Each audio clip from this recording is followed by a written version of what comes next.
भोजपुरी के trending star यानी कि खेसारी लाल यादव जी का गाना आ रहा है दोस्तों 16 जनवरी को, जिस गाने का नाम है उधार धनिया। जी हाँ दोस्तों, आइए इस गाने के बारे में कंप्लीट जानकारी देते हैं कि इस गाने में सिंगर कौन है और इस गाने के लेखक और इस गाने में म्यूज़िक किनका है। खेसारी लाल यादव जी के साथ में टॉप हीरोइन कौन है जो इस गाने में एक्टिंग की है। आइए सभी जानकारी आप सभी दोस्तों को इस वीडियो के माध्यम से मिलने वाला है।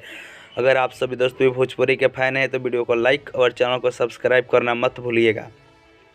तो शुरू करते हैं इस वीडियो को। तो स्वर है खेसारी लाल यादव और निशा सिंह का, गीत लिखे हैं अखिलेश कश्यप और मोनू साहू जी, संगीत है BR वर्मा जी का, कंपोजर है आदर्श सिंह।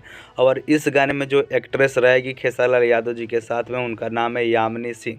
जी हाँ दोस्तों, यामिनी सिंह एक बार और आ रही है खेसारी लाल यादव जी के साथ धमाल मचाने के लिए। 16 जनवरी को कान से यूट्यूब चैनल पर रिलीज होगा, तो बुरु बीट भोजपुरी यूट्यूब चैनल पर रिलीज़ किया जाएगा इस गाने को। नहीं तो आप हमारे चैनल को सब्सक्राइब कर रखिए, जैसे ही गाना रिलीज होगा हम आपको लिंक डालकर दे देंगे। ठीक है दोस्तों।